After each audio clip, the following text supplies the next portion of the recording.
r/rules horror. Hosted by u/inevitable_cookie_74. The Curse of Consequence, Tug's Creepypasta. This is a redo/makeover of an old Tug's Rules horror story I've made. I find this story much better. Tell me what you think in the comments. Have you ever heard of Tug's? If not, I'm not surprised.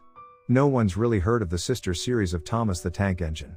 If you're curious, you can search it up on YouTube to find episodes of the old series.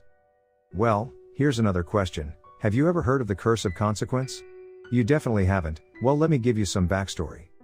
The Curse of Consequence is a ritual you can play involving one of the Tug's tapes, to have a wish of yours granted, any wish at all. It's not a simple ritual, in fact you're very likely to fail, but completing the ritual is indeed possible and has been done in the past. You don't have many obstacles, just two: consequence, and the risk of losing your sanity. Consequence is the ghost of a man who was murdered on a deal gone wrong. His spirit was enraged after the killers got away with the crime and by the fact that he never got what he was owed, so he returned from the dead in the form of a character from a child's TV series to finish the job himself and give those men their proper consequences. However, Consequence never found these men, for they had died in an accident, so he started hunting down their family. Consequence would kill their family members one by one. The only way to be spared was to beat Consequence at his game, which then the player, or victim, would be given an award for their troubles. Seems that other people, morons in my opinion, have found a way to summon Consequence and decided to try their luck at his game. A lot of them failing the game, of course. Like many games that involve paranormal entities, Consequence wants nothing more than for his game to be played correctly, or else. As for you, you're one of those fools who wishes to stir the pot, huh? Wish to take a risk and live a little? Fool. Ah, but you're not here for my verbal thrashing, you're here for the rules to the ritual, yes? Alright then, here they are. 1. To start the ritual, you must possess one of the Tug's tapes. I know you don't own one, so have mine, I have no need for it. Without this tape, the ritual would be impossible to even perform. You'll need to make sure that you own a VCR player. 2. You'll need to play this game in no lighting. Your light will come from your TV screen. 3. In order to summon Consequence, you'll need to play the tape, and pause it at exactly 3 minutes. This'll be difficult without a timer, so having one is recommended. Once the show is paused, turn around and whisper Consequence, I wish to play your game. 5 times, once you turn back around, the show will now be in black and white. If the show is red, instead of black and white, you messed up. Yes, you can indeed mess up this early. 4. You have to stare at the screen for a bit, you'll see that Consequence has appeared, manifesting as one of the main characters of the show. Mainly Top Hat, but this could differ, it's rare but it happens. You'll notice that the neck of said character is extending out of your screen, that's Consequence making his presence known. 5. Consequence will speak to you, asking if you wish to play his game. Say yes, obviously. If you say no, it's an automatic fail. So don't chicken out now. 6. The first of 3 games is called Find the Missing Piece. Consequence is hiding an object in your room, you have 1 hour to find it for him. The catch is, he doesn't tell you what the object is, he only gives you hints to what the object could be. So, yeah. If you don't find it, you fail, obviously. 7. If you complete the first game, you will proceed to the second game, Hide and Seek. This is probably the simplest game of the 3 as you already know the rules. Find Consequence's head when he hides, keep in mind you have a 3-minute time limit, and then hide from him when it's his turn to find you. Simple, just don't run out of time and don't get caught. 8. The last game of the 3 is called All Nighter. To play All Nighter, you need to spend the rest of the night awake and do not fall asleep at all. Sounds easy, right? Well, Consequence will do everything in his power to try to get you to fall asleep. I mean anything, playing sounds/music that makes you sleepy, changing the environment around you so you feel even more tired, the works. This is said to be the hardest game of the ritual, but it's beatable. 9. Once you complete the game, Consequence will leave. You're going to faint after the TV goes to black. When you awaken, you'll find your prize in front of you. Consequence already knew what you wanted the entire time, so you don't have to tell him. 10. You can't attempt the ritual twice. Well, you can, but you shouldn't, because if you try multiple times, Consequence will only make the games harder and harder until you can't beat them. So trying more than once is not recommended. 11. There is one consequence for breaking each of these rules. Failure, well, death technically, but regardless, failure, not specific enough? Okay, if you fail this ritual, you're going to be one of the many souls trapped inside his world. What happens then? Who knows? Those are all the rules for this ritual. Enjoy the games, and don't do something stupid and die, okay? Meet me again tomorrow at 8 o'clock and tell me how the game went. If you don't show up, well, I'll assume you died or something. Well, have fun, I guess, and good luck. r/horror stories. Posted by you/inevitable_cookie_74. The Smiling Q. June 20th, 1999. My name is Hash and I'm 17 years old. It was 7 p.m. and I heard a knock on the door. I don't know how it got there, but I found a Street Fighter, Third Strike arcade cabinet at my doorstep. I've always been a fan of Street Fighter and was excited about the release of Third Strike.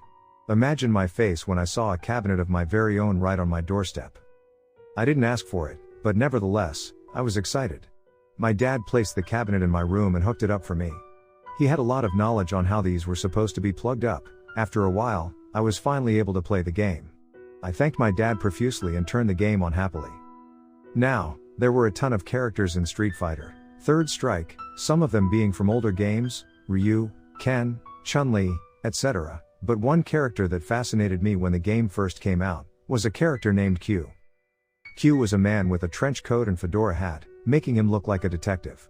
Being a huge fan of that kind of thing, he becomes a favorite for me easily. The one thing about the character that unsettled me was his expressionless, keep this in mind, as it'll matter later, iron face mask. However, this grew my interest in him further, and now that I was playing him myself instead of watching other people, I was excited. The first play on the cabinet was normal. I played Q and I managed to get through arcade mode pretty well. After about 2 hours of playing and trying other characters, I went to bed, ready to play again tomorrow. June 21st, 1999. 5 p.m. After a long day of hanging out with my two best friends, Marty and Lou, I was finally able to get back to playing Street Fighter. I turned the game on and pressed play. I got to the character select and got to Q, ready to play more arcade mode rounds with him. However, when I got to Q, I noticed something strange. Q's mask was no longer expressionless, rather he was smiling. Not a large smile or anything, but a noticeable one. I found it strange, sure, but young me took it as nothing more than a glitch. I started to play my first round against Urian, and I noticed that Q's expression had not changed. He was still smiling, even as I was playing the game. I still thought it was just some sort of glitch, and tried to ignore it, but something about the smile made me feel unsettled. I decided to go to bed earlier that night. I couldn't stop thinking about what I had seen. I couldn't stop thinking about how strange it was. I pushed the thought to the back of my mind as I went to sleep, and forgot about it for some time. June 23, 1999. It was 8 p.m. and I had not been playing the game for some days due to being busy with babysitting, but eventually, I was able to get back on the game after the children I was babysitting left for the night. I had turned the game on, and the title screen popped up, except for the words at the bottom. Rather than saying press start at the bottom of the screen, it read I missed you. I know what you're thinking, you can't tell us you took that as a glitch too, right? Well, I did. I was young and dumb and just wanted to play the game. Besides, the game was working well anyway, so why care? I went to character select and selected Q, his smile still present on his face. I played more arcade mode with the character, and this time something felt different. I felt as if I was closer to Q than before, like connection wise. I felt as if I wasn't just playing with Q, rather I was playing with a close friend. It was weird, but I ignored it. I realized I was getting late, and decided to call it a night. Before I could turn the game off, I saw Q stop in his place and turn his head and look at me. He then waved in a manner that showed sadness before the screen blacked out.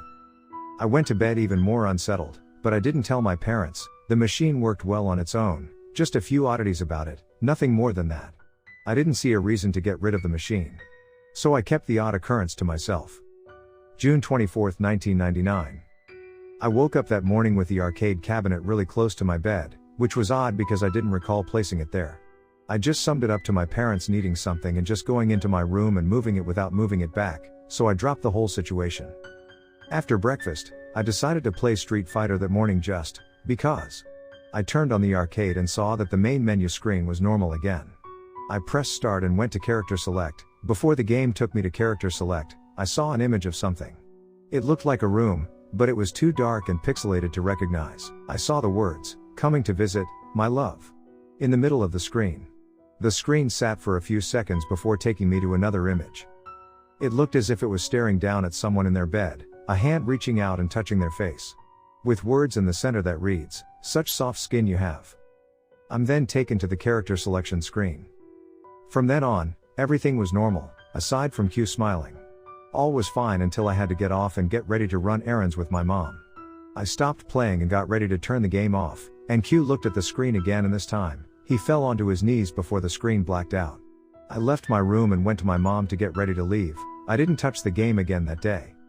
Later that night, once it had gotten dark and I had gotten ready for bed, I saw the screen to my arcade put a few words in the center of itself. The screen read, "Do you plan on playing again tonight? I miss you." I stood in shock as I had not turned the machine on. Out of shock, I unplugged the cabinet and went to bed.